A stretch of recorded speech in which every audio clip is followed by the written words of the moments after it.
Mongla press ক্লাবের নির্বাচন অনুষ্ঠিত।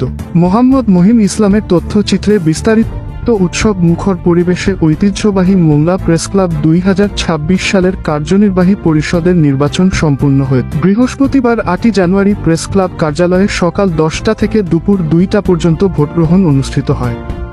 ভোট গ্রহণ শেষে আনুষ্ঠানিকভাবে নির্বাচনের ফলাফল ঘোষণা করেন নির্বাচন পরিচালনা কমিটির চেয়ারম্যান ও পৌর বিএনপি সাধারণ সম্পাদক মো.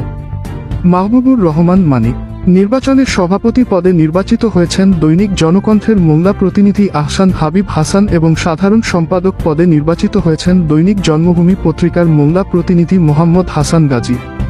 বিজয়ী অন্যরা হলেন সহ সভাপতি পদে 71 টেলিভিশনের মোংলা প্রতিনিধি এনামুল হক, সহ সাধারণ সম্পাদক পদে দৈনিক খবরপত্রের মোংলা প্রতিনিধি ইলিয়াস হোসেন, সাংগঠনিক সম্পাদক পদে দৈনিক আমার সংবাদের মোংলা প্রতিনিধি মোহাম্মদ হাফিজুর রহমান। এছাড়াও কার্যনির্বাহী সদস্য পদে দৈনিক স্বদেশ প্রতিদিনের মাসুদ রানা, রেজা মাসুদ, দৈনিক ভোরের ডাকের হাসিব সর্দার এবং দৈনিক প্রতিদিনের সংবাদের আলী আজিম নির্বাচিত হয়েছেন।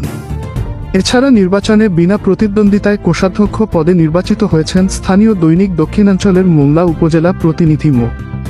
শফিকুল ইসলাম শান্ত। নির্বাচনকে ঘিরে ক্লাব সদস্যদের মধ্যে ব্যাপক উৎসাহ উদ্দীপনা লক্ষ্য করা যায়। নবনির্বাচিত নেতৃবৃন্দকে স্থানীয় বিভিন্ন সামাজিক ও রাজনৈতিক সংগঠনের পক্ষ থেকে অভিনন্দন জানানো হয়েছে। পদে বেসরকারি ফলাফল: আবু বকর সিদ্দিক,